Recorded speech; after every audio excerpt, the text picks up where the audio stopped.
So I'm not usually much of a complainer, but I've got a little bit of a gripe for you. It is really, really annoying. I found the way that grief can affect your self esteem. And maybe it's just my self esteem, and maybe it's really not the grief.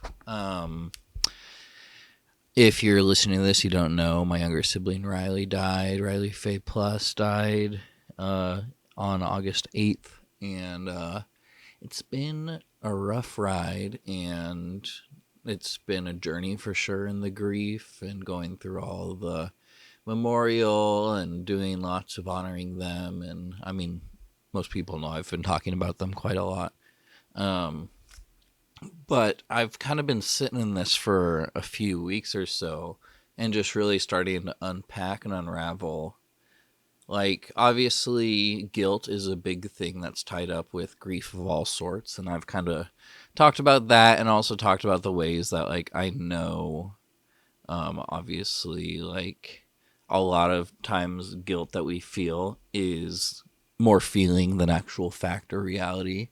And our minds can just focus on the negative. So we want to, especially when something as tragic as an early death happens, we want to focus on the ways that we might have contributed to it, or that things we could have done better or differently. And I also need to, I have been reminding myself too how lucky I am that a lot of the guilt that I'm dealing with has more to do with what could I have done differently, or what other thing could I have added in. Because like a lot of times with early deaths or with drug use and with mental illness and just dynamics of relationships, like a lot of times there's a lot of relational damage that goes on in that. And even say me and Riley had a contentious relationship and maybe even we got into some fights in the last couple months of their life, like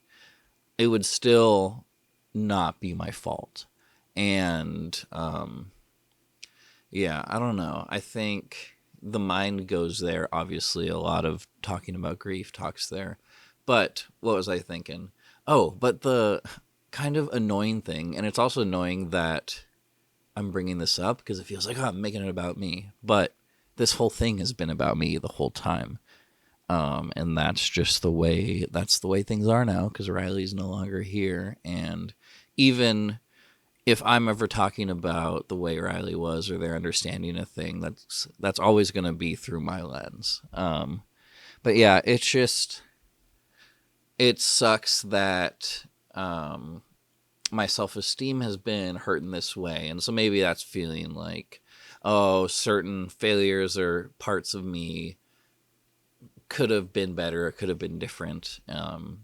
But really, I think what it comes down to is I feel that not just because they died, but because the ways that I did feel our relationship, like I took on more of a caretaker role, and that's because they were struggling.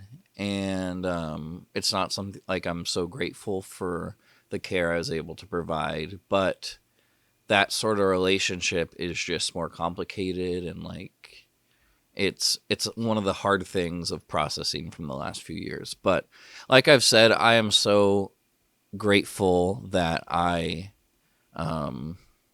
was able to like be with them in their times of struggles and to provide comfort and support when I could. And even though like I honestly feel honored to be feeling these complicated emotions of grief and regret and wishes I could do different things differently and guilt, because also like I don't, it's not like I've been focused on feeling guilty this whole time. And honestly, like guilt and shame, along with like paranoia and a lot of other things, are like part of the things that Riley's mind really gripped on and I think really hurt them. And so I especially am trying to let go of those feelings and to acknowledge them, but just to be able to look at them and be like, I understand why you're here, but you also don't need to be the truth right now. Anyway, that went longer than I thought, but of course, it's a pretty complicated thing. Bye.